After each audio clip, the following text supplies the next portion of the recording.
It's that time.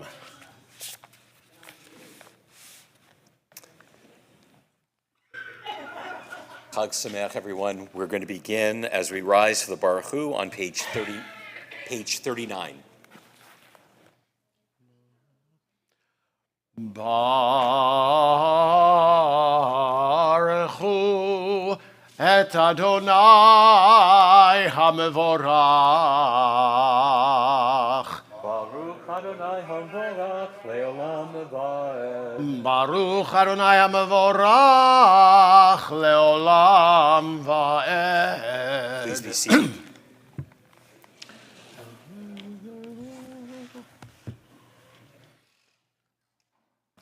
El Chai v'kayam tamid yimloch aleinu le'olam va'ed. Baruch atah Adonai hamariv aravim. Amen.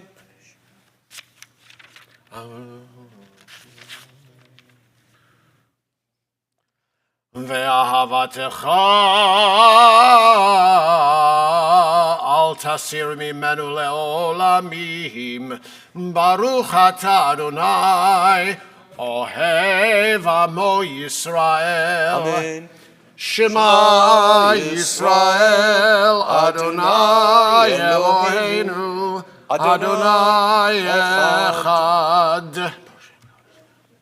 Ve'ahavta et Adonai Elohecha v'chol levavecha u'v'chol nafshecha u'v'chol meodecha v'hayu hadvarim ha'ele asher anochi mitzavecha hayom al levavecha v'shinantam levanecha v'dibarta bam b'shivtecha b'veitecha u'v'lechtecha v'aderech u'v'shachbecha u'v'kumecha u'kshartam le'ot al yadecha v'hayu letotafot b'neinecha u'chtavtam al mezuzot beitecha u'visharecha v'haya im shmoa tishmu al mitzvotai.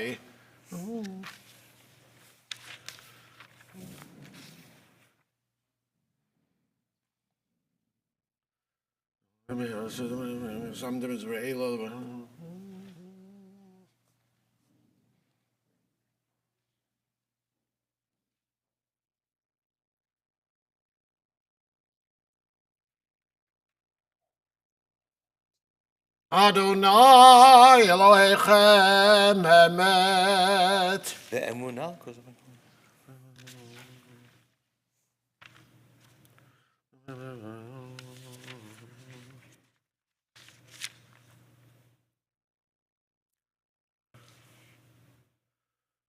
ומלכותו ברצון קיבלו עליהם משה ובני ישראל לכנו שירה בשמחה רבה ויאמרו כולם מי כמוך באלים אדוני, מי כמוך נדר בקודש, נורתי לא תוסף אלה. 44. מלכותך ראו בניך, בוקע ים לפני משה, זה לי ענו ואמרו, אדוני ימלוך לעולם ועד. ונאמר כי פדה אדוני את יעקב וגאלו מיד חזק ממנו ברוך אתה אדוני גאל ישראל. Hashkivenu, page 45. השכיבנו אדוני אלוהינו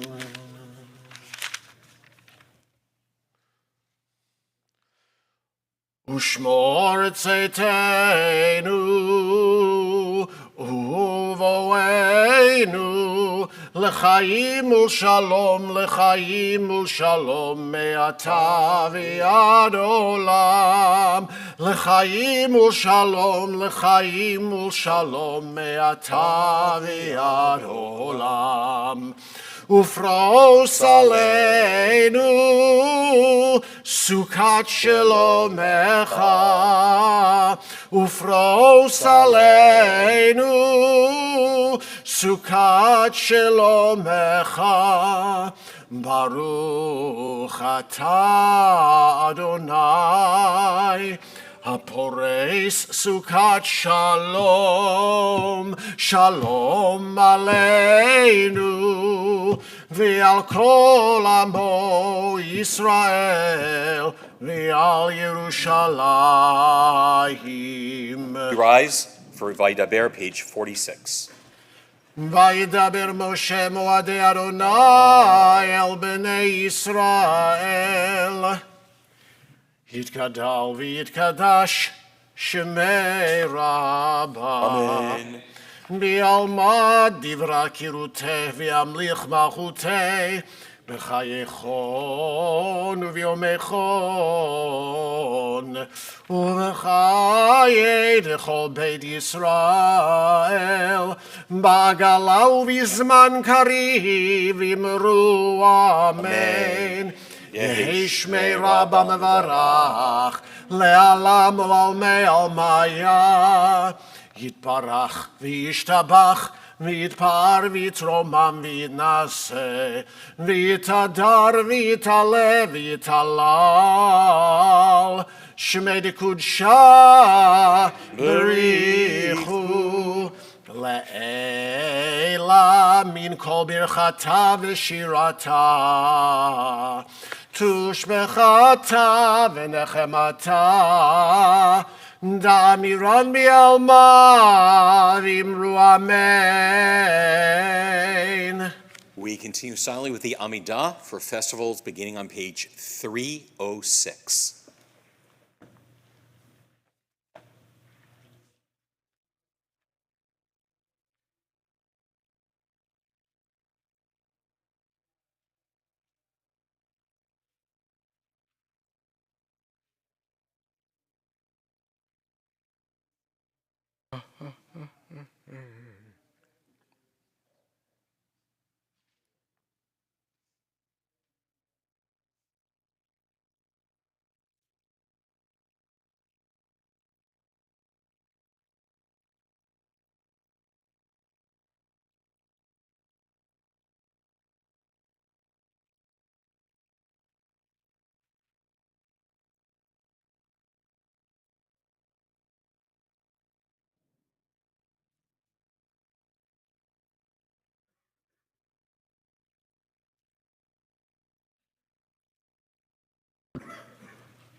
Kaddish Shalem, page 54. Yitgadal v'yitkadash, Shmei Rabbah, B'yalma divara, Kirutei v'yamlich malchutei b'chayechon v'mechon v'chayel Robei Yisrael, B'agala u'v'zman kariv v'imru amen. Yehi Shmei Rabbah mevarach, le'olam me'almaya yitbarach. Yitbarach v'yishtabach v'yitpar v'yisromam v'yitnaseh v'yitadar v'yitaleh v'yitalal Shmei dekudsha b'richu le'ela min kol b'chata v'shirata tishb'chata v'nechemata damiran v'yalma v'imru amen. Titkabal tzloton v'uton d'chol Yisrael kodam avon di v'shmaya v'imru amen. Yehi shlama rabba min shmaya v'chayim aleinu v'yal kol Yisrael v'imru amen. Oseh shalom b'imromav hu yaseh shalom aleinu v'yal kol Yisrael v'imru amen. Amen. Yeah. Kiddush is on page 79.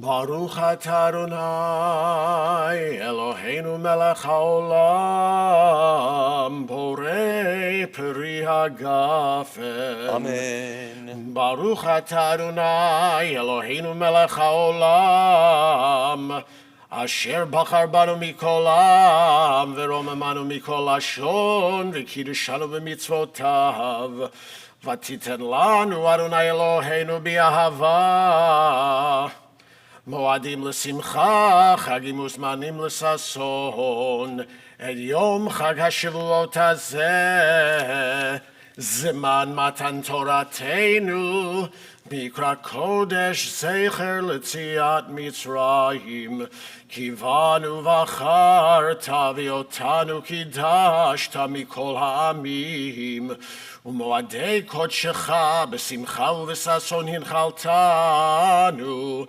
Baruch atah Adonai, Mekadesh Yisrael v'hazemanim. Amen. Baruch atah Adonai, Eloheinu melech haolam, shechayanu v'kiyamanu v'yanu lazman hazeh. Amen. Chaim. A good aperitif.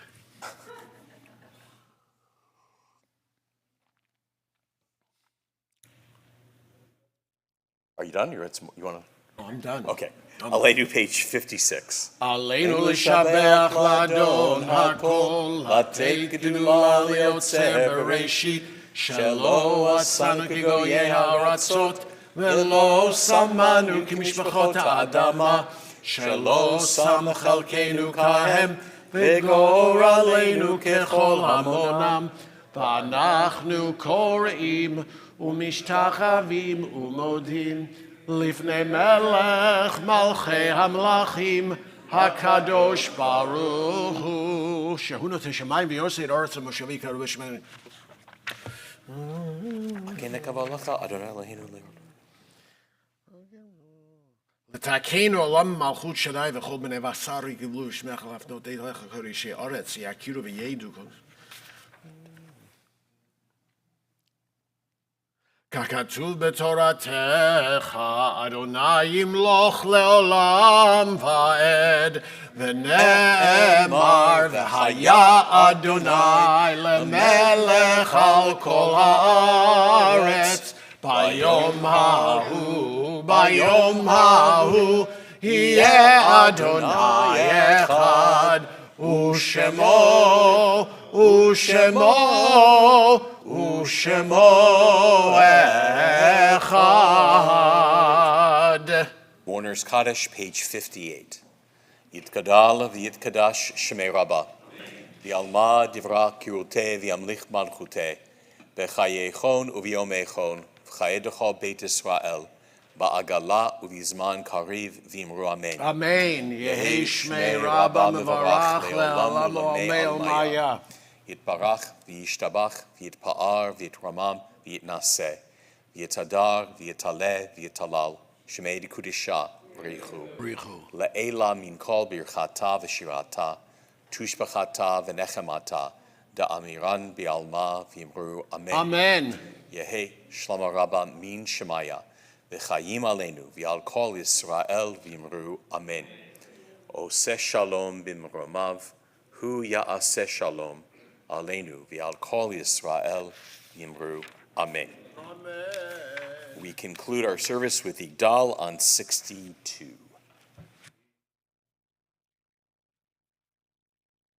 יגדל אלוהים חי וישתבח, נמצא ויינט אל מציאותו, אחד ואין יחיד כייחודו, נעלם וגם אין סוף לאחדותו, אין לו דמות הגוף ואינו גוף, לא נערוך אליו קדושתו, קדמון לכל דבר אשר נברא, ראשון ואין ראשית לראשיתו.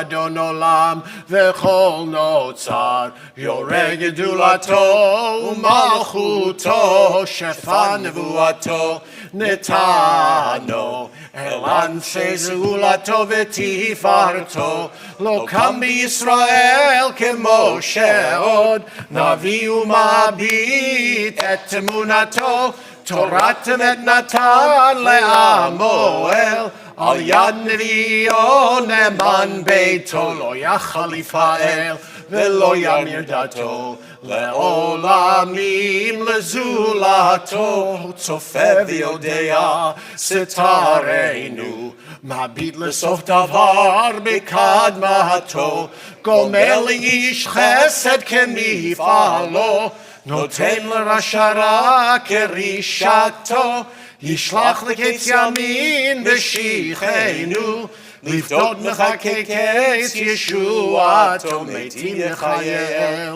ברוב חסדו, ברוך הדעת שם תהילתו, מתים יחייל ברוב חסדו, ברוך הדעת שם תהילתו.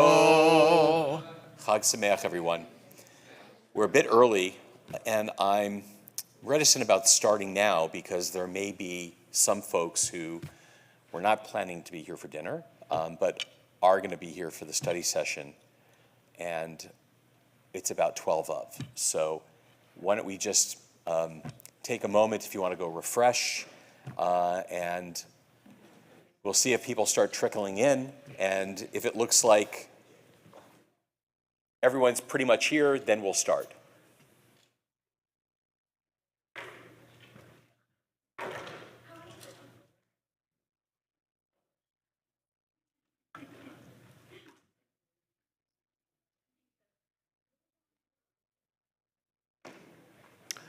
Torah, ora, Torah, ora, hallelujah.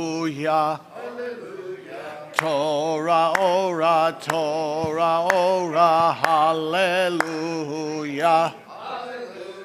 Torah, ora, Torah, ora, hallelujah. Torah, ora, Torah, ora, hallelujah. Welcome back, Joel and Barbara.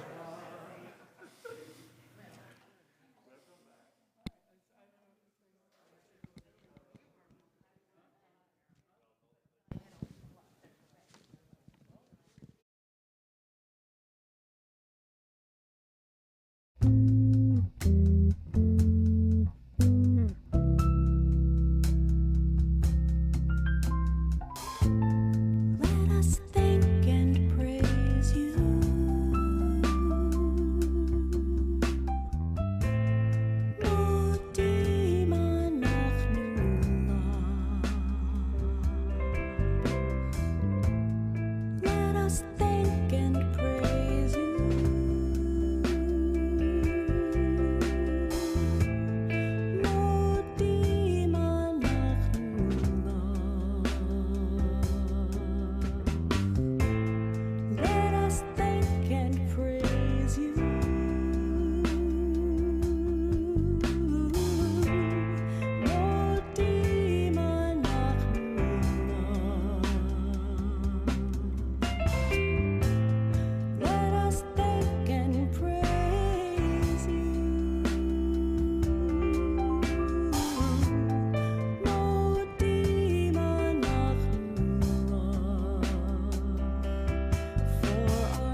Yet where would I not go to find you, ever present, eternal one?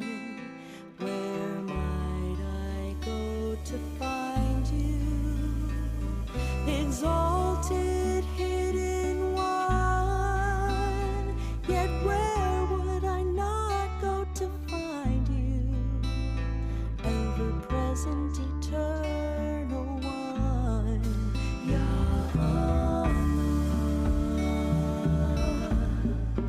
Emsacha Mekomcha Na'ala v'ne'lam ve'ana Lo Emsacha Kevodcha Male Olam. Where might I go to find you, exalted, hidden one?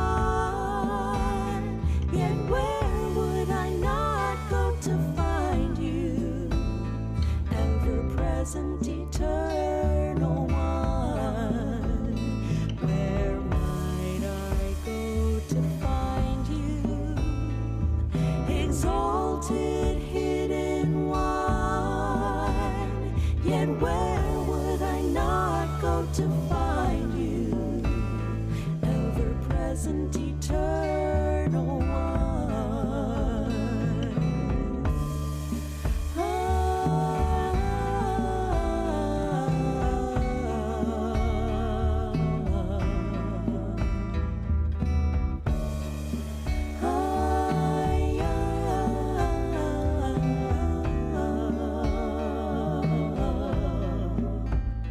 My heart cries out to you, please draw near to me. The moment I reach out for you, I find you reaching in for me.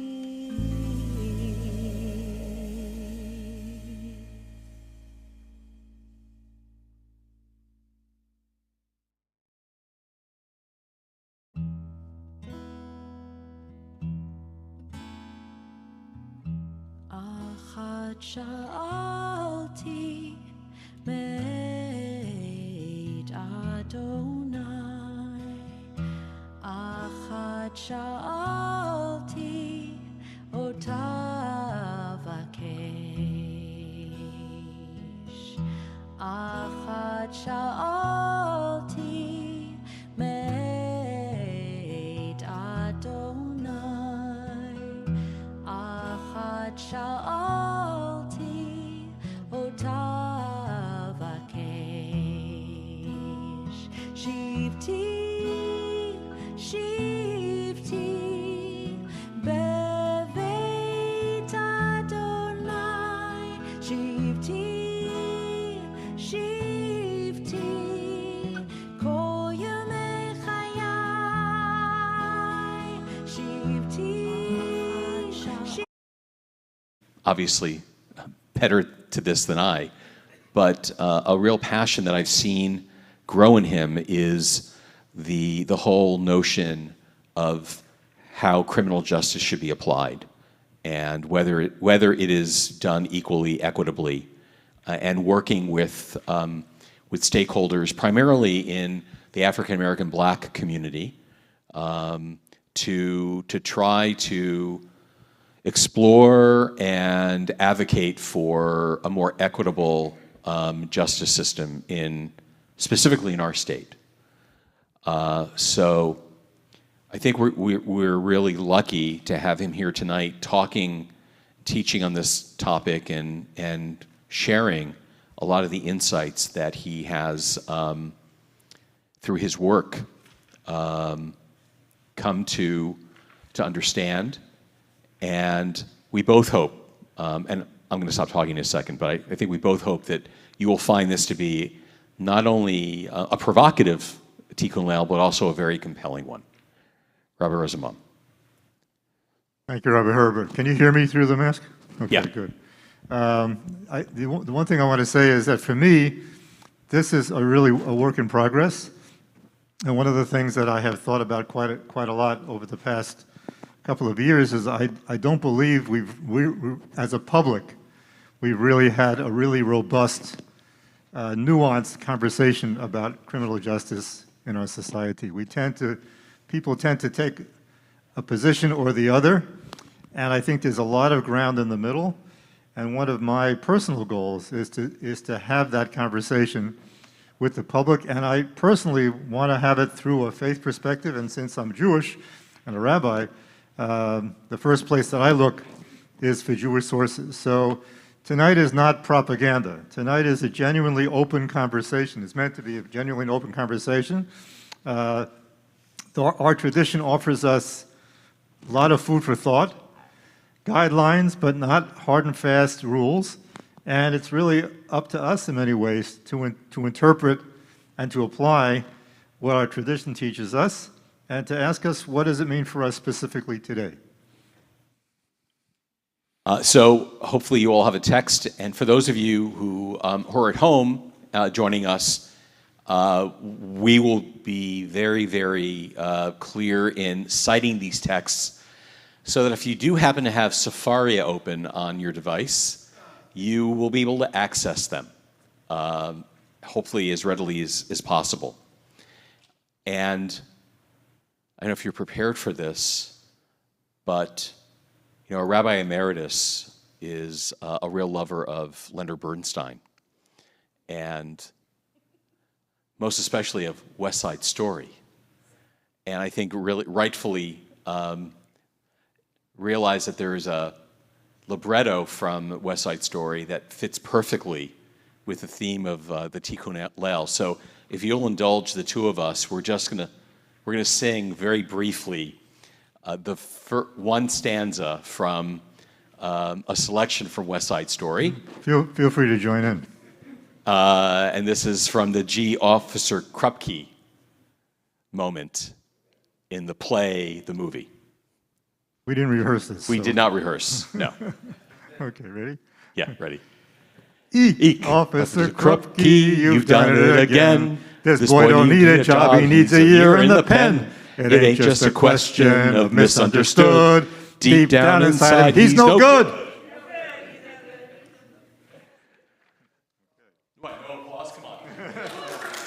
That was brave at the very least. Just don't take a lighter out because it is Chag, so. Thank you, Craig. So speaking of this being a presentation, Tikkun Leil, without prejudice, we're really going to present the many voices of our tradition.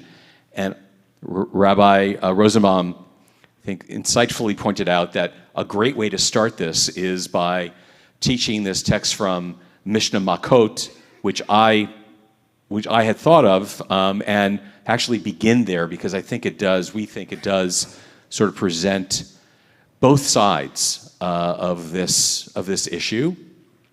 So Rabbi Rosenbaum, I'll teach this one. Yeah, but before we do that, is it okay if we just unpack this little lyric for just a minute? Sure. I'm sorry. Yeah. I jumped the gun there. No pun intended. Yeah.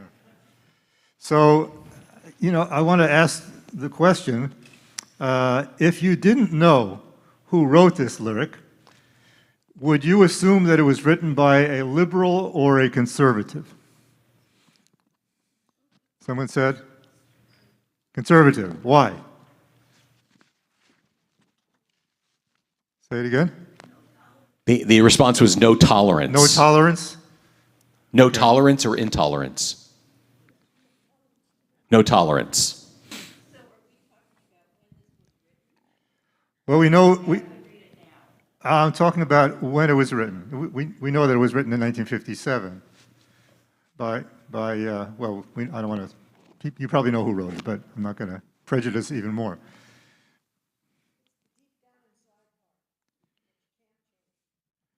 The deep down inside part you can't change. Okay.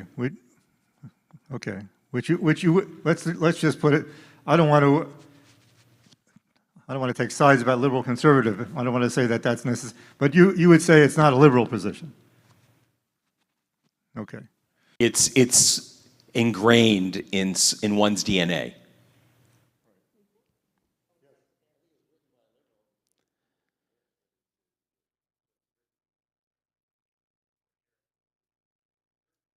So written by a liberal, but written presenting the conservative perspective.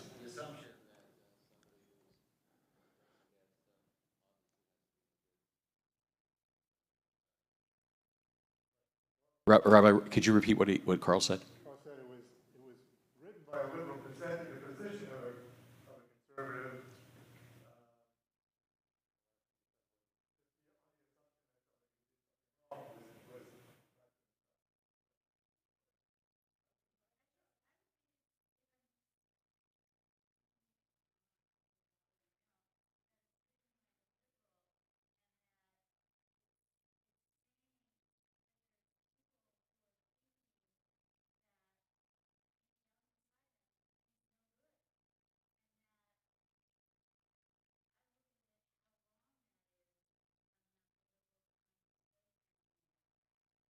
So written by a liberal, expressing the idea that this is all deep down inside the person, and therefore they can't be held responsible.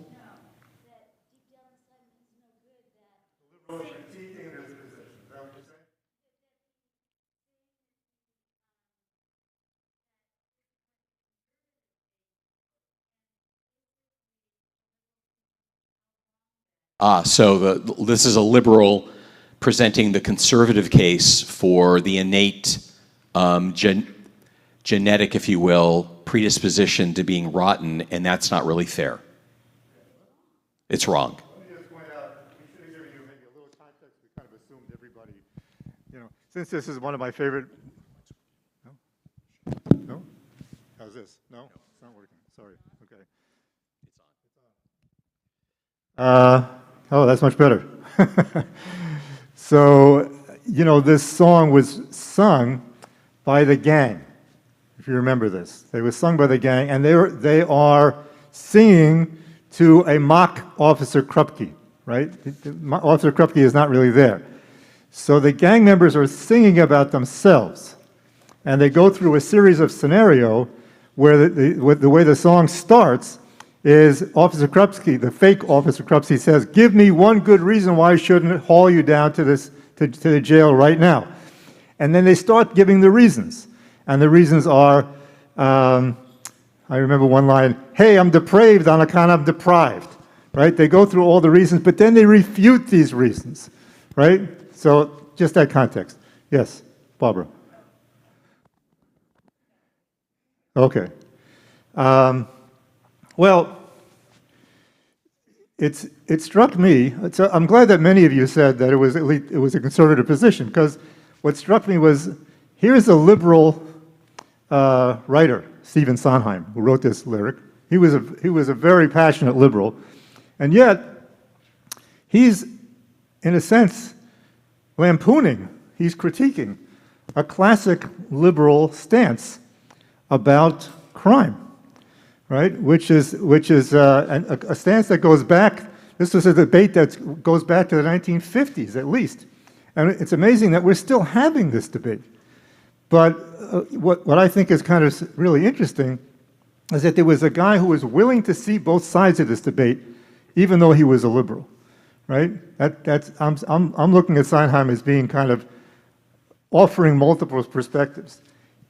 The liberal believes generally that crime has a root, right? It's because people do bad things because they have a lousy childhood, or they have their parents are on drugs, or any number of reasons, because of their bad environment, and they don't believe that people do bad things because they're no good, and yet the lyricist puts this argument in the mouth of his singers, not he doesn't put it in the mouth of Officer Krupke.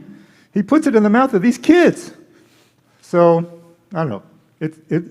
I thought what also struck me is this is the cultural divide right here in these 3 lines.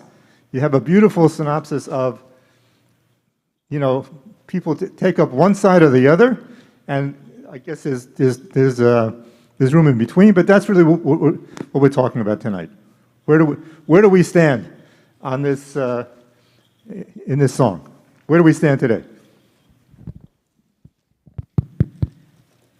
And I would just add that at dinner tonight, I was mentioning to folks around my table that, and I think Rabbi Rosenbaum is also aware of this, that when this play was first performed, it was earth-shattering.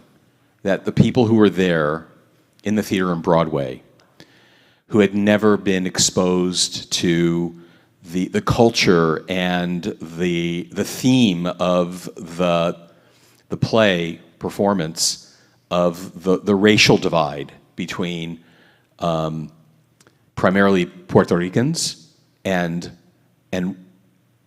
working class white kids was something that was totally foreign to them. And when they had seen it and the performance was over, the theater was quiet. People were just in shock. So the theme that Rabbi Rosenbaum was speaking to, not only about the divide between people who have very, very strongly held feelings about crime and criminal justice, but also about what was, and still today, is a challenge for us in terms of the racial divide in our country, which oftentimes gets intermingled with the other divide and it almost seems inseparable, is very, very much at the heart of the conundrum, I think, that we're here tonight to explore. So with that, did you want to take any other questions, or should we just move on? Okay, so let's look at the next text. For those of you at home, this is Mishnah Makot, Mishnah chapter 1, Mishnah 10. And as most Mishnayot are constructed, they're actually in at least 2 parts, the Resha, the beginning, and the Seifa, the ending. So we're going to look at, and I think here it's very instructive how this Mishnah is actually constructed. We're going to look at the first part, and then we're going to look at the second part and see how the second part very much is commentary on the first. Concerning one, so Makot is a seder of the Mishnah that deals primarily with issues of criminal justice and punishment. And this one begins by saying, concerning one whose verdict was delivered, and he was sentenced to death, and he fled, and he then came before the same court that sentenced him the first time, they do not overturn his verdict and retry him. He was tried once, he was found guilty, he flew the coop, now he's back facing the same court. They don't retry him for the crime that he committed for which he was found guilty the first time. Rather, the court administers the previous verdict. Consequently, in any place where 2 witnesses will stand and say, and that is the minimum for the number of witnesses needed, we testify with regard to a man called so-and-so that his verdict was delivered, and he was sentenced to death in the court of so-and-so, and so-and-so and so-and-so were his witnesses. That person shall be executed on the basis of that testimony. You have people who are ready and willing and do testify that he was tried and convicted based on those witnesses' testimony. That sentence is carried out, even though the individual is back facing the same court that he faced the first time. Everybody follow the logic there? Okay. The mitzvah to establish a Sanhedrin with the authority to administer capital punishments is in effect both in Eretz Israel and outside Eretz Israel. So this system of justice doesn't only apply if you're in the land of Israel, it also applies outside of the land of Israel. And that's actually where this first part, the Resha of the Mishnah, ends. I just broke up the paragraphs in the wrong place. Okay, that's the end of the first half. Now here's the kicker. Here's the second half. A Sanhedrin that executes a transgressor once in 7 years is characterized as a destructive tribunal. Now, do you think that this, carrying on the theme Rabbi Rosenbaum began with, do you think that this represents a liberal position or a conservative position? A Sanhedrin, this is, by the way, the Great Sanhedrin is the only court that can actually hold, try capital offenses. It's 72 judges. It's like the Supreme Court. Okay, so a Sanhedrin that executes a transgressor once in 7 years is characterized as a destructive tribunal. Liberal or conservative? Liberal. Joy, liberal. Carl. Uber liberal, given the context of when it was actually happening historically.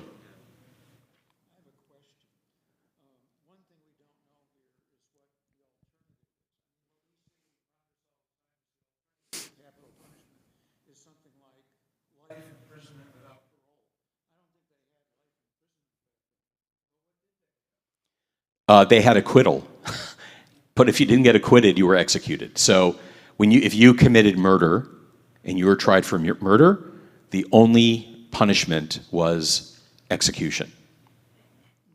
There was no, we're going to lock you up and throw away the key and you'll die in prison. Okay, so it's either execution or being set free? Correct, because you were found innocent.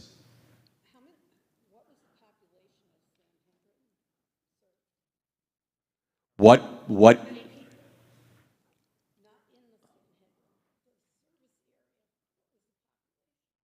in the rabbinic period?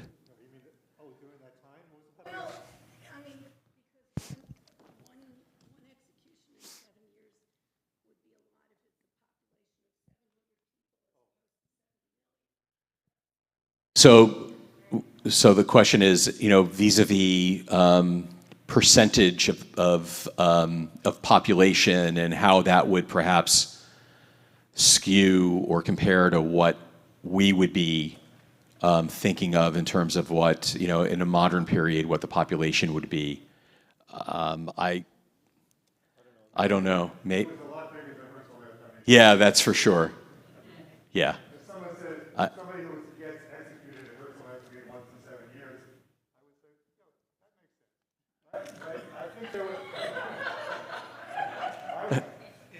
Lucky you survived. I would say that's a pretty bloody court. But I think they were clearly trying to make a statement. So they thought once in 7 years, they thought once in 7 years was a long time. They thought that was a pretty low number. Yeah. Yeah, we're going to execute the person who put these in the charger.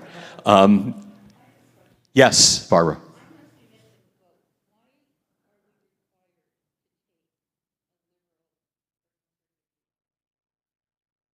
I don't think we're requiring anybody to take one view or the other. I think it's just the dichotomy that revolves around the issue in general.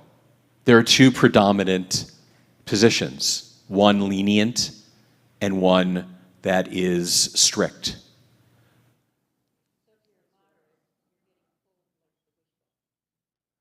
So if you're in the middle, like David was sitting in the aisle, and I think we're going to also, as we move forward, correct me if I'm wrong, Rabbi Rosenbaum, but I think we're going to really have an appreciation for the nuance that many of these texts present. You're welcome. Saying it has to be either or. We're just putting, sometimes it's easier to have a discussion when you stake out two positions that are very clear. We can say, we don't like either one, if we want, or I like this one, I like that one, so, yeah, I sorry. just can't hear you at home if you're not talking to the mic. Oh, okay, yeah. So we're not saying at all, there's only two positions on this. We're just presenting something for the sake of clarity, for the sake of argument, two positions that are very different from each other. Okay, back to the text. Since the Sanhedrin would subject the testimony to exacting scrutiny, it was extremely rare for a defendant to be executed. There were rules in place that were exacting. And so the Mishnah is speaking to the idea that, when a decision was rendered, it represented extreme due diligence, which I think puts then the comment about a court executing one person in 7 years in a really, stark framework, okay? Rabbi Elazar ben Azariah says, this categorization applies to a Sanhedrin that executes a transgressor once in 70 years. So we had the Sama de Mishnah, the anonymous voice of the Mishnah saying one person executed in 7 years is a destructive court. Rabbi Elazar says one person executed in 70 years is a destructive court. Would you say that he was perhaps a bit more liberal than, or lenient than the previous opinion?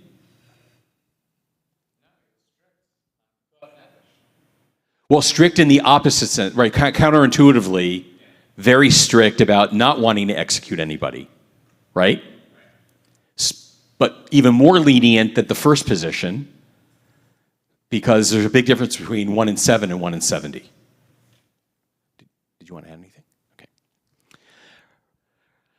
Rabbi Tarfon and Rabbi Akiva say, if we had been members of the Sanhedrin, we would have conducted trials in a manner whereby no person would have ever been executed.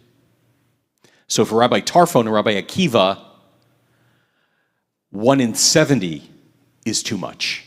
They would never sentence a person to be executed, ever.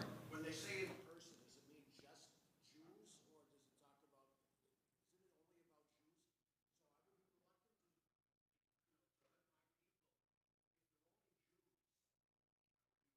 about, This is applying to...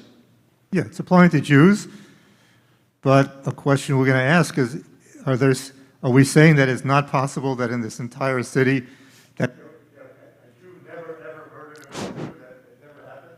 They were just, complete angels? Yeah, the one thing about the modern state of Israel is that it is... we strove for normalcy, right? It's abnormal not to be sovereign in your own country, governing yourself with your own laws and rules.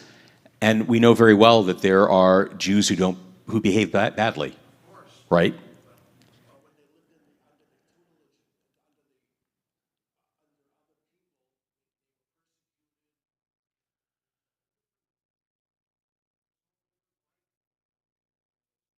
Just to remind you that during the 32nd of the rebellion against the Romans, so this is around 70, it was a group of people known as the Sicarians, right?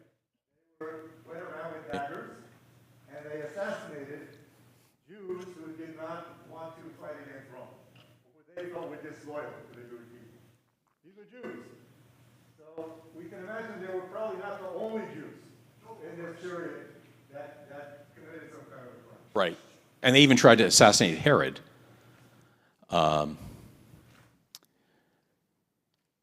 Rabbi Shimon ben Gamliel says, in adopting that approach, the approach of never executing ever, they too would increase the number of murderers among the Jewish people. The death penalty, in other words, if nobody got executed, right, what kind of deterrent is there? So here we have, in the Seifa of this Mishnah, we began by the Mishnah saying, here is the system we have, right? We have a judicial system. We try people for capital crimes and we execute them. And this system is operative in the land of Israel, and it's operative for the Jewish people, and it's operative outside of the land of Israel for Jewish people. And then we have the second half, the Seifa of the Mishnah, in the beginning actually challenging this system and critiquing it and making claims about the fairness of it and whether the wisdom of it, with among them some of the most prominent, important sages of the rabbinic period, saying 1 in 7 is too much, 1 in 70 is too much, and we would never, ever execute anyone ever.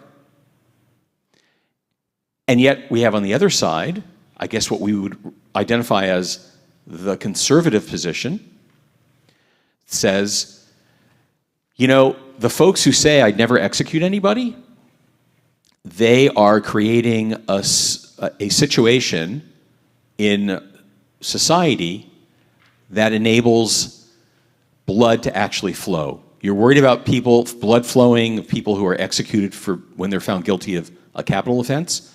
If you don't do that, it's untenable for the society to maintain itself because there's no disincentive, for example, to committing murder.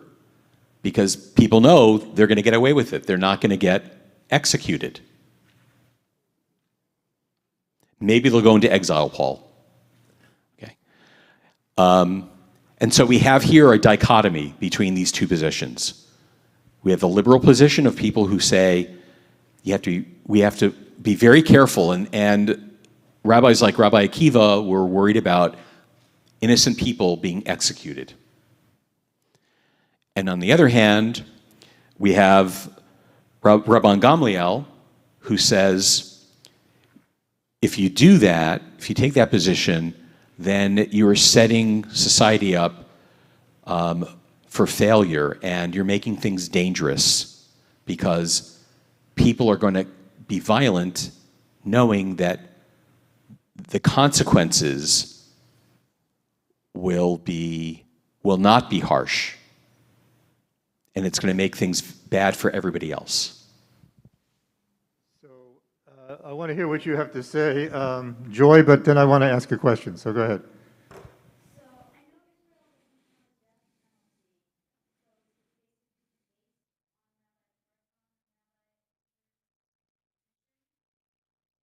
The Israeli law is based on English common law, and which is not to say that because it's a Jewish country that people aren't considering things that the tradition has to say, but it's not based on Talmudic law. In formulating this, Jews may have considered what the Jewish tradition had to say about it, but it's not halakha. It's not.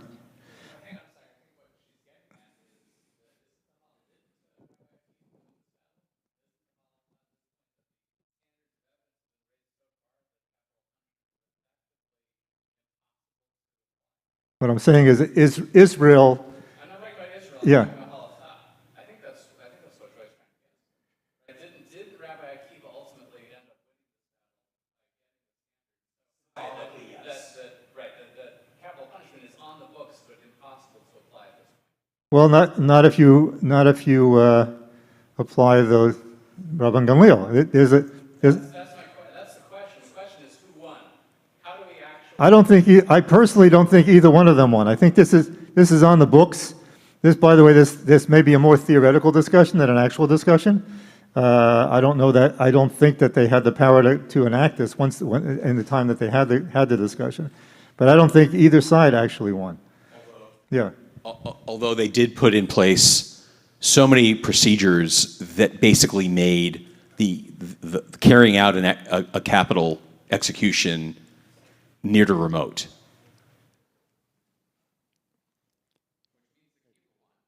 In the end, I think he did, but I don't think that the state of Israel's laws are based on the halakha, if you will, of this sugya. It's, as Rabbi Rosenbaum said, the basic law that was adopted as a part of the English common law system. I was just going to make one other point, and that is that actually Israel did execute someone. His name was Adolf Eichmann, and he's the only person to be executed by the state. To put it a different way, Rabbi Akiva is known to be the greatest Talmudic sage. He's like the hero of the Talmud.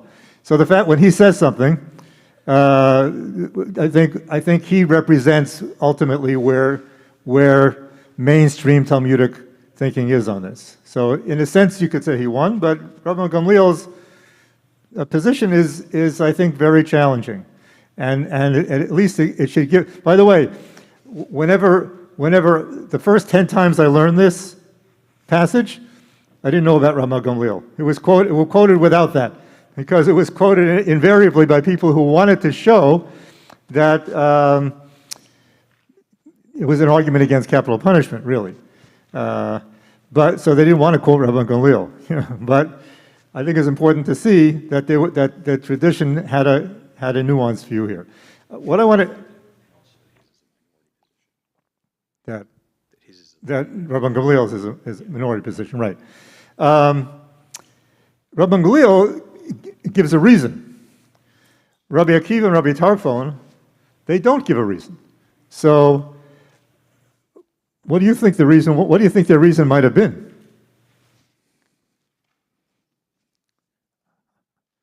I'm not assuming that there's only one reason, by the way. Yeah, no, that's okay. That's okay. I mean, okay. So one possible yes.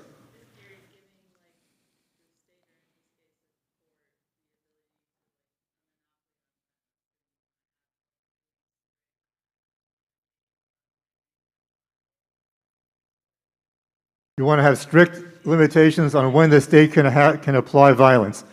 Okay, can you say more about that? Why? Why do you think that would be important?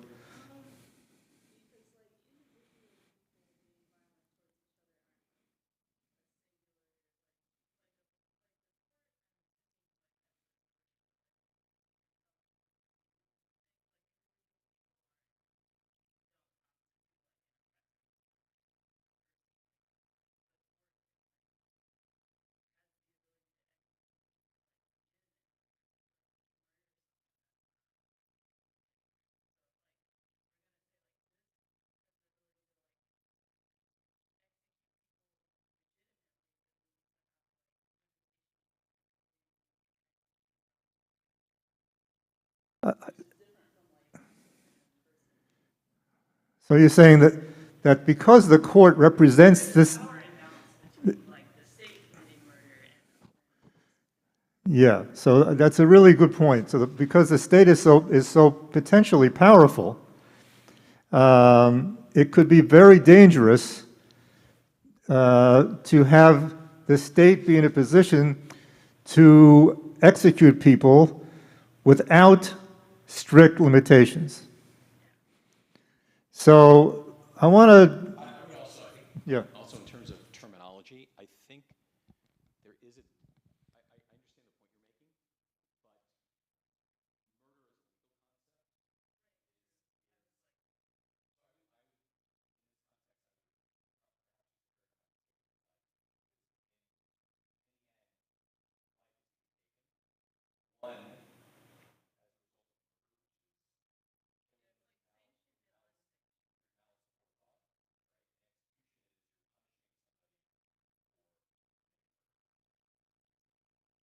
Right. So I would agree that taking a life of somebody who murdered somebody is not the same as a person who has murdered somebody.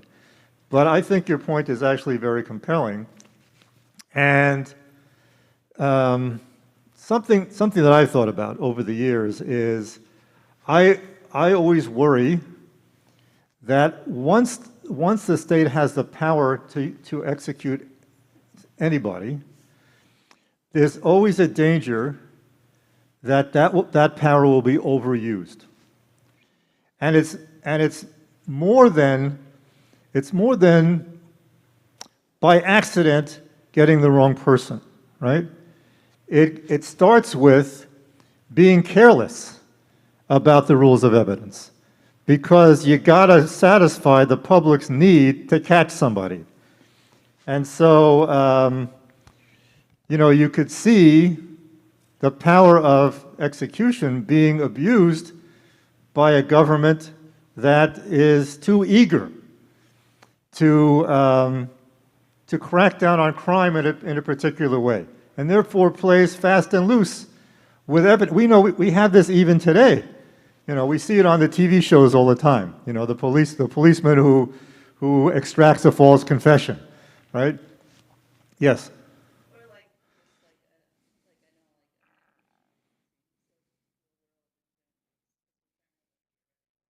No, it's okay to have it. We actually prefer real world examples.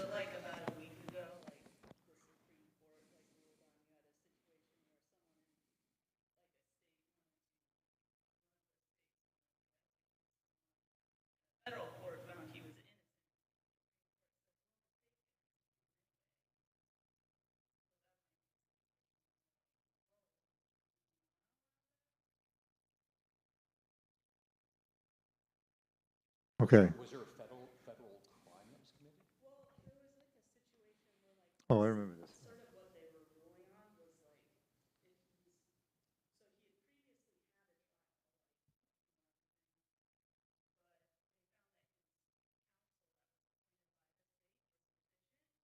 There was evidence that would have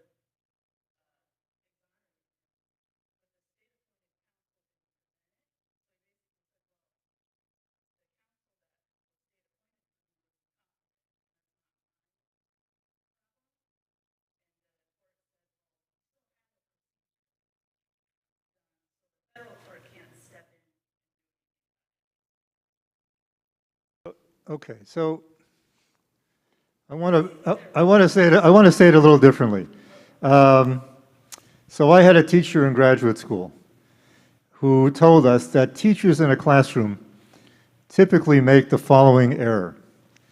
They think that if they just get rid of the 3 worst kids in class, the 3 biggest troublemakers, then their class will be a paradise.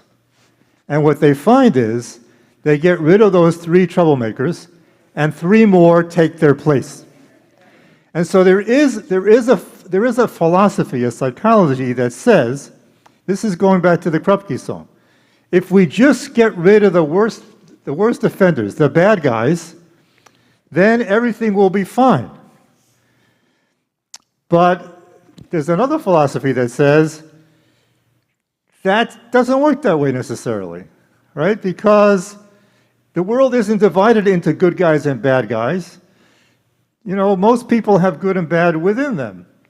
And a society that really focuses heavily on getting rid of the bad guys is often going to be tempted to get rid of a lot of bad guys, right? So the teacher, if a teacher gets rid of 3 students, not so bad. What do you think about the teacher who gets rid of half the class? At that point, you got to wonder, is this the kids, or is there something wrong with the way this classroom is being run? We know that there are countries, I think of Argentina, or Russia, but I think of Argentina in the 1970s, where they were making lots of people disappear. Why? They believed these people were bad. And it didn't stop at 1 or 2. They had a huge number of people who they targeted as being fundamentally evil, and therefore they simply went out and killed them. So I think, I'm guessing about Rabbi, I think in a moment we're going to look at texts which I think make this even more clear. Because we look at some of the biblical texts, it's going to be even more dramatic. But my guess is Rabbi Akiva and Rabbi Tarfon were not just worried about making a mistake once in a while, but had a fundamentally different philosophy on how to deal with evil at all. Do you get rid of evil by getting rid of evil people, or do you get rid of it in a different way? And that leads us into our next text. So we're flip the page over on page 2. This is the Bavli, the Babylonian Talmud, Brachot 10a. Brachot deals with brachot, right? With prayers and blessings. But this sugya, this text, is actually going to deal with something very different. There were 3 hooligans in Rabbi Meir's neighborhood who caused him a great deal of anguish. Rabbi Meir prayed for God to have mercy on them. Now, here's a connection with prayer, because he's actually trying to remedy the situation by praying to God. And he prays to God to have mercy on them, that they should die. Right? This is how Rabbi Meir wants to solve a problem. Pleading with God to kill or to lead to the death of these 3 hooligans. Bruria, his wife, said to him, "What is your thinking? On what basis do you pray for the death of these hooligans? Do you base yourself on the verse as it is written, 'Let sins cease from the land,' which you interpret to mean that the world would be better if the wicked were destroyed? But it is written, 'Let sinners cease.' Let sins cease, it is written. One should pray for an end to their transgressions, not for the demise of the transgressors themselves." So Bruria, who is known in the Talmud as one of the most brilliant people in the Talmud, a woman who is Rabbi Meir's wife, is actually pointing out to Rabbi Meir that he is engaging in hermeneutics incorrectly, that he's misinterpreting the verse. It doesn't say let the sinners cease, it says let the sin cease. Do you want to say anything? Or should we go through the end? Do you want to say anything now, or do you want to go to the end? Okay. Moreover, go to the end of the verse where it says, "And the wicked will be no more." If, as you suggest, transgressions shall cease refers to the demise of the evildoers, how is it possible that the wicked will be no more? That is, that they will no longer be evil. Rather, pray for God to have mercy on them, that they should repent. As if they repent, then the wicked will be no more, as they have repented. Rabbi Meir saw that Bruria was correct, as every smart husband should, and he prayed for God to have mercy on them, and they repented. Just want to say, I think that Rabbi Meir was actually reading the verse according to its original intention. But Bruria, bless her, creatively reads the verse differently, and she has some warrant to do it, because the word chataim in Hebrew usually means sins. Sometimes, however, it means sinners. And in the context of this verse from the Psalms, it seems to me it clearly does mean sinners, and it seems to be really talking about getting rid of the sinners. But because the word chataim can mean sins, she very ingeniously reads it that way, and she chastises her husband and says, "You got it all wrong. What you really want these people to do, you don't want to get rid of these people. You want them to change. And if they change, they won't be sinners. Sinners will disappear. Not these people, but sinful behavior." So Rabbi Rosenbaum, this is sort of the dialectic, right? You've got 2 sides. One says that people are just no good, and they're rotten to the core, and they're going to behave a certain way. So why waste your time trying to rehabilitate them? Right. I'll get God to schmeiss them. And then you have, that's Rabbi Meir, and then you have Bruria, who says, no, that there is the possibility of rehabilitation, that people can transform their character and go from being rotten to being good. So how do you see this? Actually, maybe we should ask them. Playing out in a modern paradigm. So this is an ancient text, but the sentiments feel and sound very modern.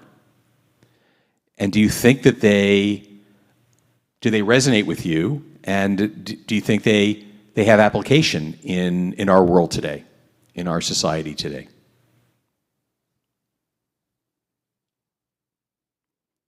Joy.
Does anybody know if so there's a shooting at a hospital in Texas? That gunman did die? Okay. So he went in to shoot his surgeon who he was angry at, but he's gone. It was Tulsa, Oklahoma. Right.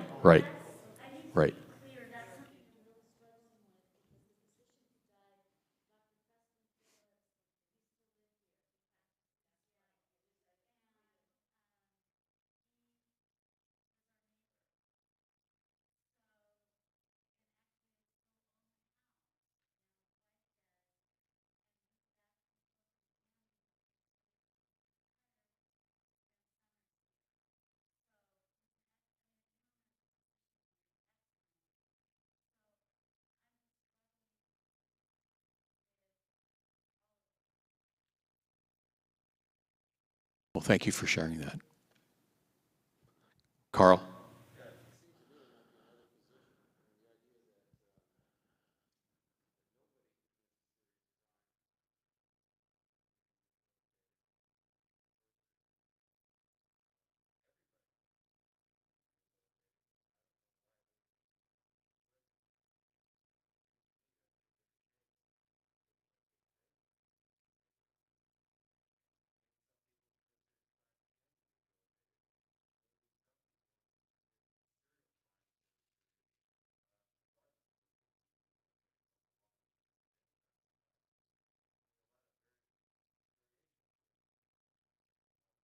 So for those of you who may not have heard Carl, he's making the argument that why does it have to be one or the other?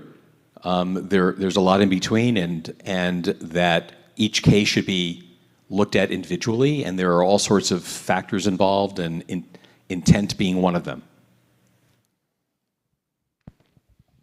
I just want to point out that Carl said two things. One is maybe some people who commit serious crimes can be rehabilitated and some can't.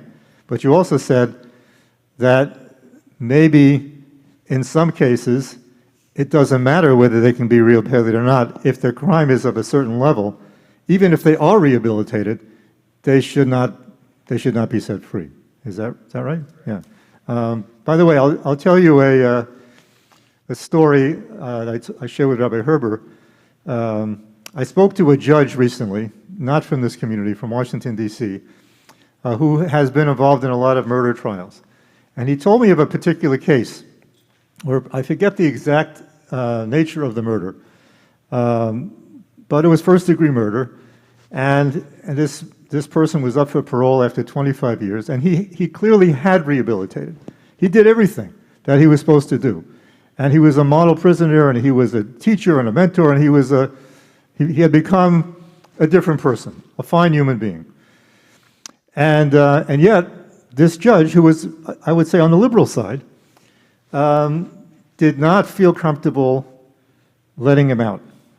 But at the end of the trial, he said to him, you know, you can reapply in 5 years. And I asked this person, I said, did you just say that to him because that's the law? Or did you think that there was anything that this person could possibly do in 5 years that would change your mind? So he said, I don't think there's anything he could do differently, because he's done it all. But 5 years from now, if he served 30 years and not 25 years, I might feel better about releasing him at that point. Yeah.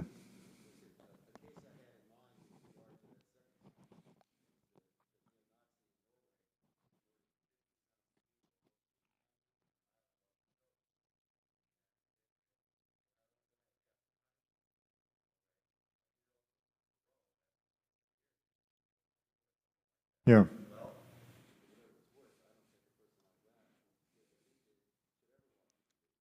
Yeah. I have to say, I totally agree. The question we want to explore, we've jumped ahead a little bit, but I want to go back now to some biblical texts that talk about that maybe give us some guidance about that in between space, and how. I mean, that's a you know, even Israel executed Eichmann, right? Responsible for 6 million people, right? I don't care if he's rehabilitated or not, which he wasn't. 57 people, he could become he could be Saint Teresa, but you know, that's such a horrendous crime. It's hard to imagine letting a person go. By the way, I think it would be important to say why, but we're not there yet. We're not there yet. Okay, so let's go to the biblical texts. So the first one, yeah, so Genesis 8, verse 21 to 22. This is what happens after God destroys the entire world by flood. And then God seems to have second thoughts. Kills everybody except for Noah and his family and the selected animals. And then he says this, never again will I doom the earth because of humankind, since the devisings of the human mind are evil from youth. Nor will I ever again destroy every living being as I have done, so long as the earth endures, seed time and harvest, cold and heat, summer and winter, day and night shall not cease. So the question is why? Why does God have this? He does, you know, he destroys the whole world because of the wickedness of these people, and he saves one person and his family, and then, for no apparent reason, he says, you know, I'm not going to do this again. What do you think? What do you think's going on there? Who said? Oh, nothing changed. So tell me more. I mean, by the way, he says this at the end of the flood. So the only thing that's happened is about a year has passed. He's had a chance to take a look watch Noah and his family on the boat, right? How does God know that nothing? What makes God think that nothing has changed?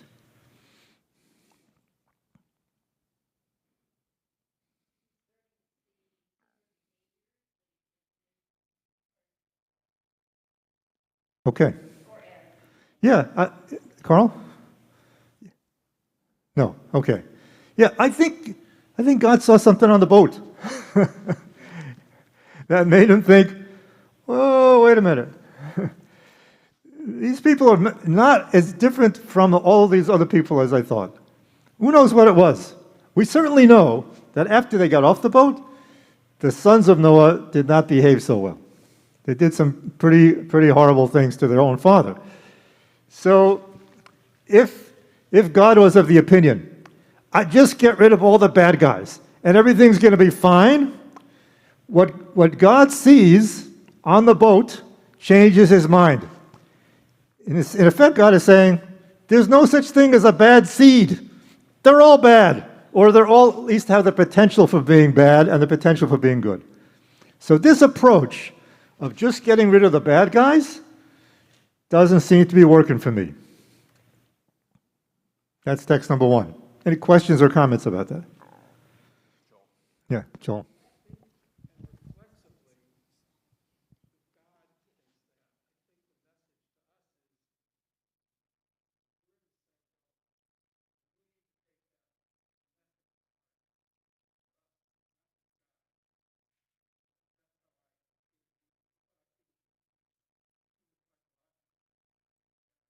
Yeah, absolutely. I mean, God is our ultimate role model.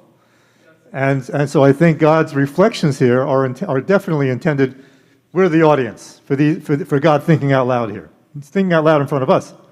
What did Joel say? What Joel said was that God's behavior here and his ideas and his reflection are not just God thinking to himself, but God wants us to hear what he's saying so that we can behave this way, that we can take this message to heart. Is that right? Did I get that right? Yeah. Okay. All right. Now let's look at Genesis 18, 20 to 26. This is a famous story. You know this story. We'll just read a brief section of it. The Lord said, "The outrage of Sodom and Amorah is so great, and the sin is so grave, I will go down to see whether they have acted altogether according to the outcry that has reached me. If not, I will take note." Then the agents went from there to Sodom, while Abraham remained standing before the Lord. Abraham came forward and said, "Will you sweep away the innocent along with the guilty? What if there should be 50 innocent within the city? Will you then wipe out the place and not forgive it for the sake of the innocent 50 who are in it?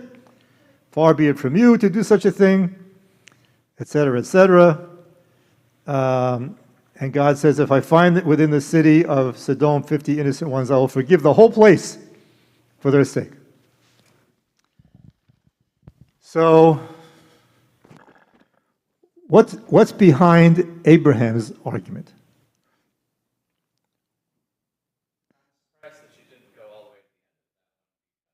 Yes.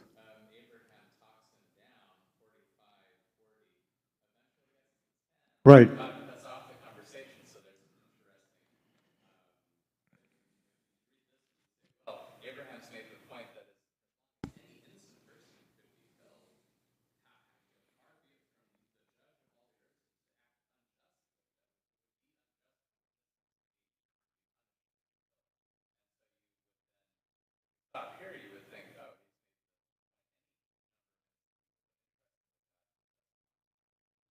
Yeah,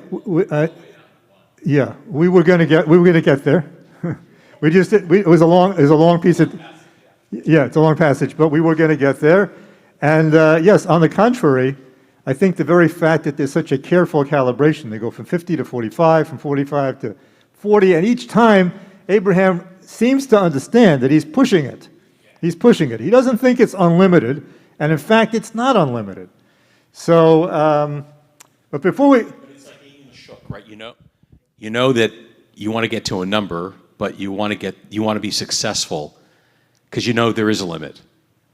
So I think it's a really interesting reflection of the sort of Middle Eastern mindset of the back and forth, and they both in a way know that they want to arrive at a number, and I think as you and I had talked about this earlier, there's teaching that's going both ways. That God's teaching Abraham, and Abraham's teaching God.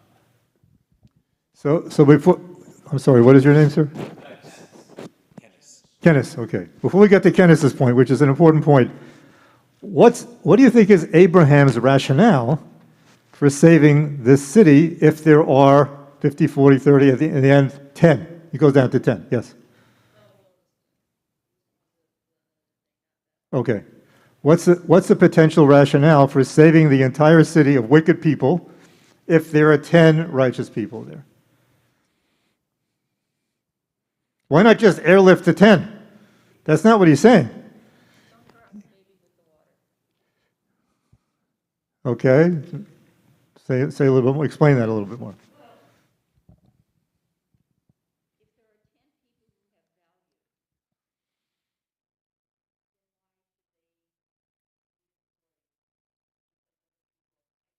No, but he's not saying that. He's not saying save the 10. He's saying if there are 10 righteous people, save the whole wicked city. Yeah.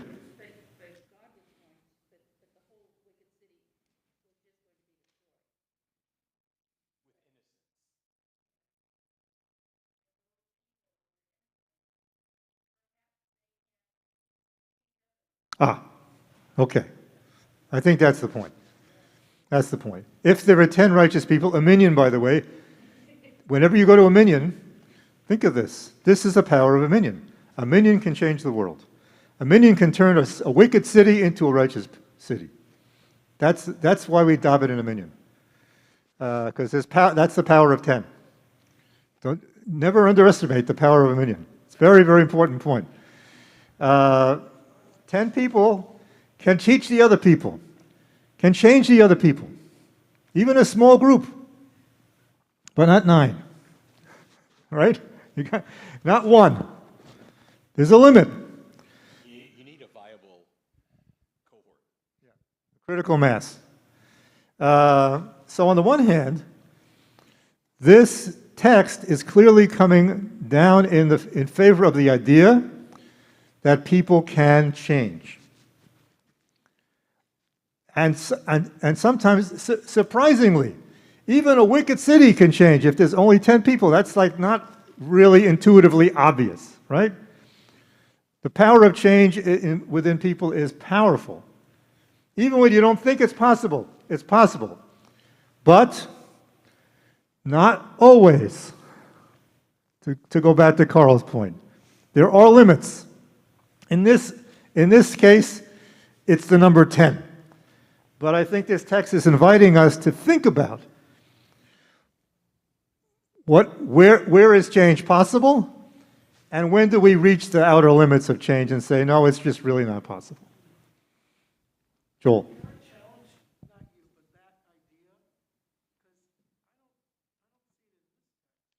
Okay.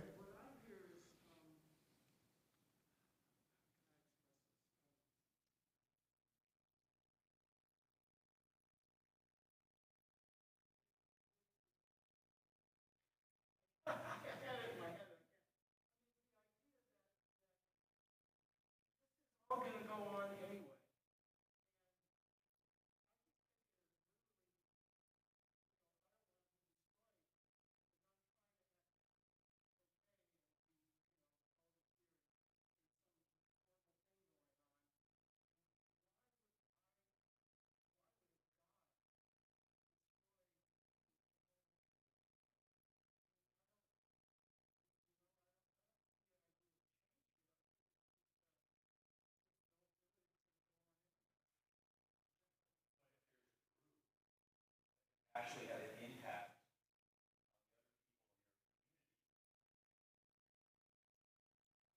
Rather than, you're cutting off your nose to spite your face if you decide you're just going to wipe everybody out.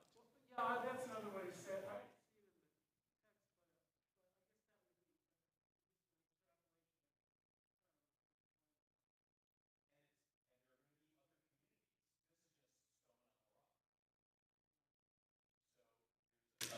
Template, if you will, that God is a great pedagogue.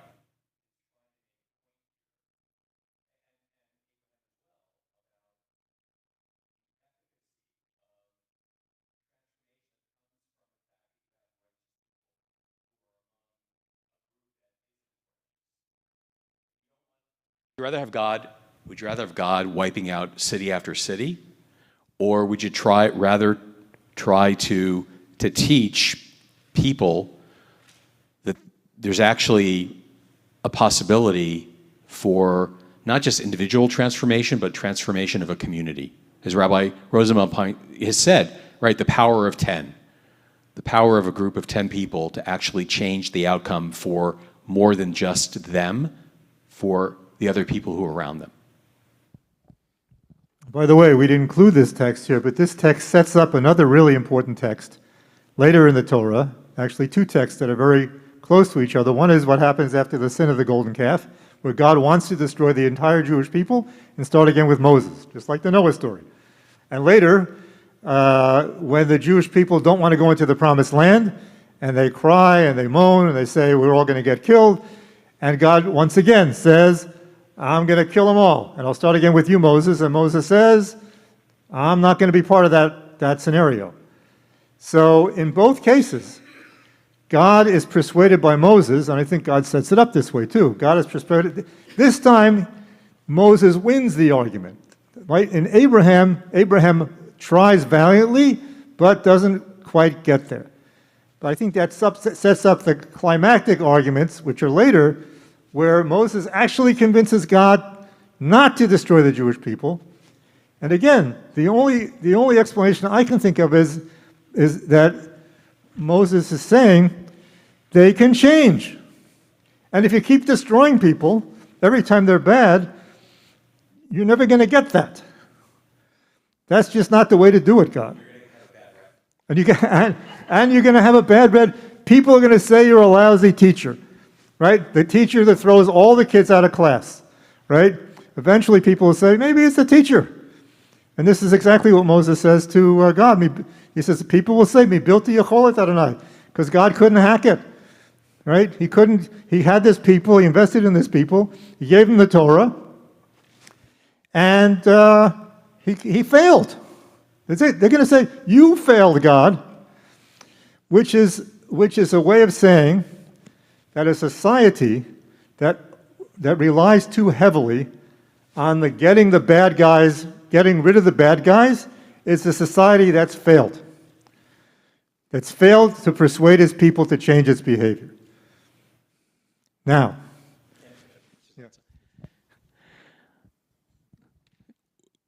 since Rabbi Rosenbaum brought up Moses, the rabbis say Moses broke the tablets for a very, very important reason. Because if the tablets don't exist, then the people who were actually worshiping the Egel HaZahav, the golden calf, aren't engaging in idolatry. So here you have Moses taking a really, really taking out a liberal position, and in essence, rectifying the situation by actually getting rid of the law, because if he doesn't do that, then the people are going to be found guilty of committing idolatry and being destroyed. So if there's no law, then how do you hold people accountable? So, we're going to, how much time do we have?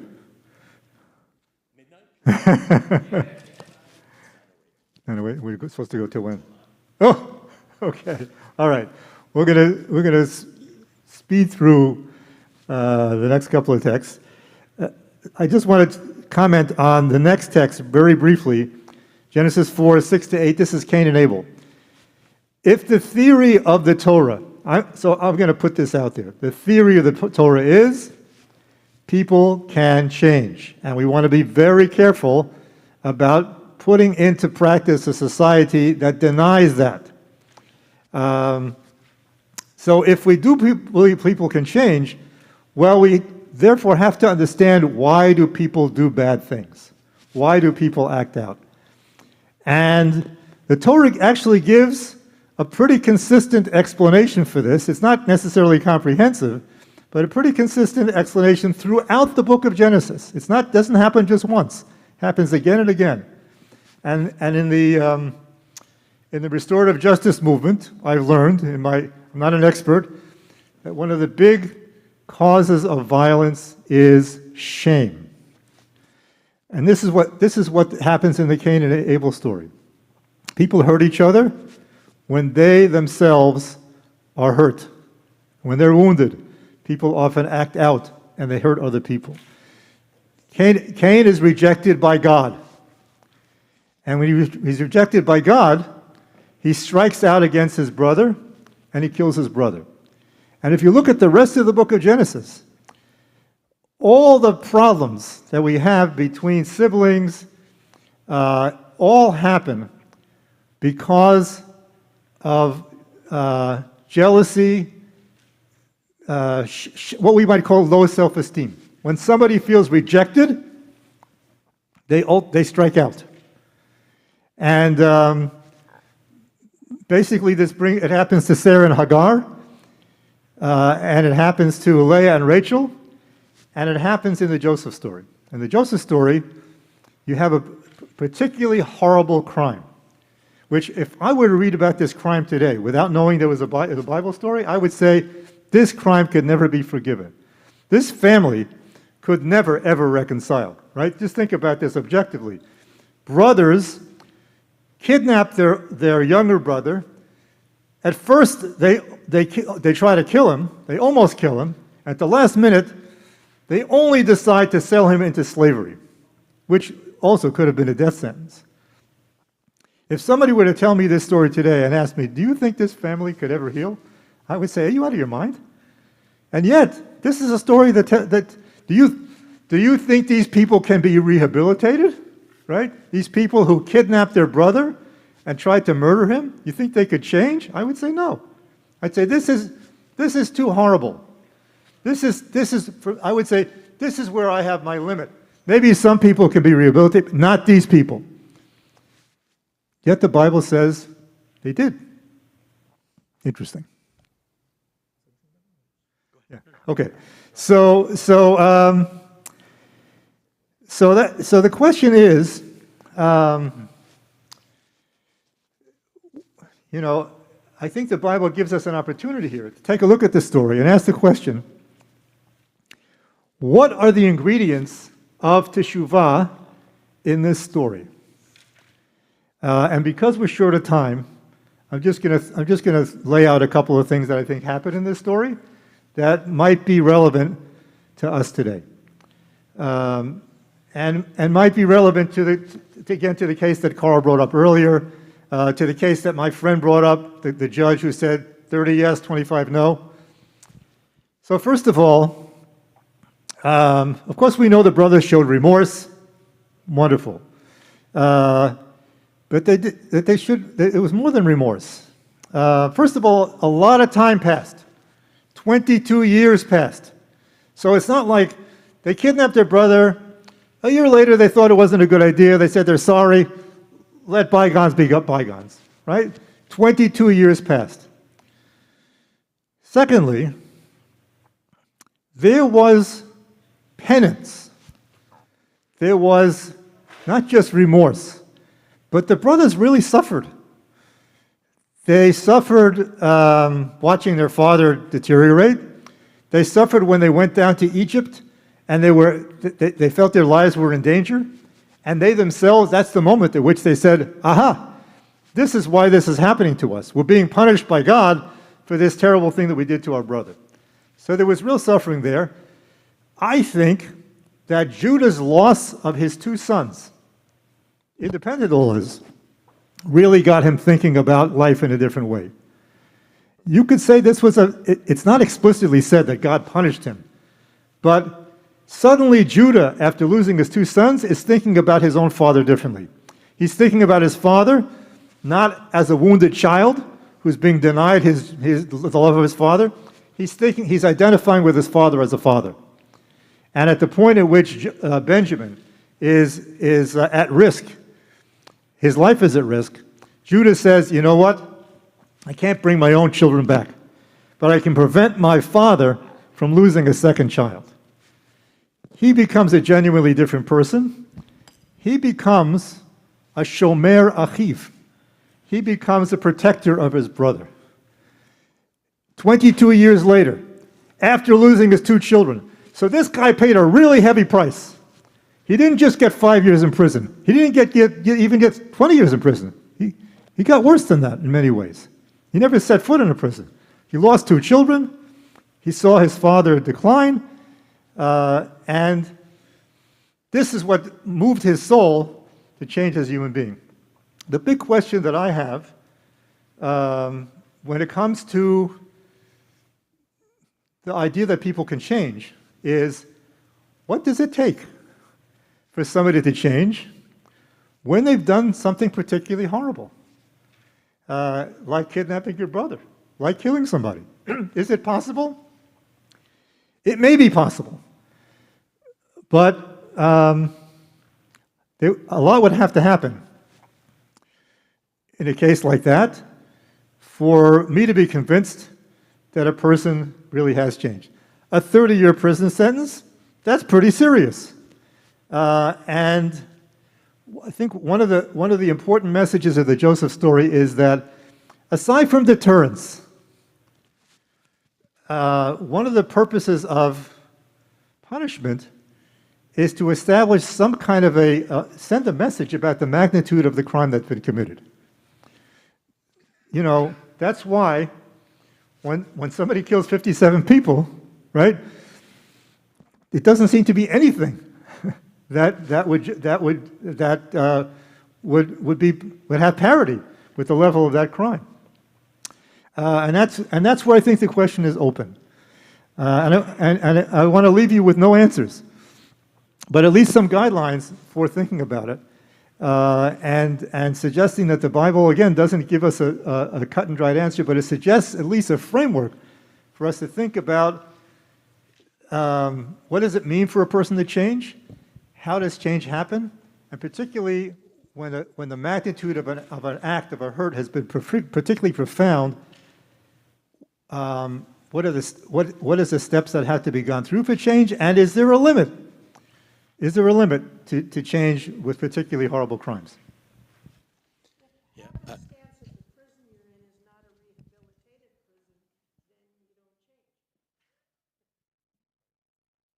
Yeah.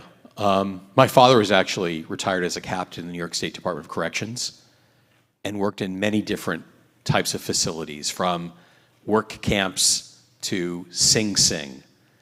And so I think just by osmosis, learned a lot about what it's like for somebody to be incarcerated, and in some cases, for life. I was going to just add that I am grateful that Torah and Judaism believe strongly in tshuva, believe in the fact that people can, I think, bottom line, there is a very strong voice that says that people can have the chance to make amends and to be better. I don't know that I'd want to live in a world where that wasn't the case, but I think, as Rabbi Rosenbaum has pointed out, and as our texts indicate, it's not black and white. There's a lot of nuance and circumstances, extenuating and otherwise, absolutely play a role in how we should think about applying the justice and the din and the rachamim that go hand in hand in our tradition. I also wanted to say, I think it's interesting to me and very striking that the Bible chooses such an extreme case of tshuva. It's a famous story. It's the climax of the book of Genesis. And otherwise you could say, oh yeah, tshuva is possible, but not for these people, right? The Bible challenges us and says, no, even for these people. These were they did something really horrible. By the way, the penalty elsewhere in the Bible for kidnapping somebody and selling them into slavery is death, right? So that's, in a way, within the Bible itself, there's a tension between this story and the law, as we learn later on. But I think that the Bible really stretches us here and tells us that, tshuva, even for something that's this horrible, may be possible, but it ain't easy. Don't think it's easy. Be careful.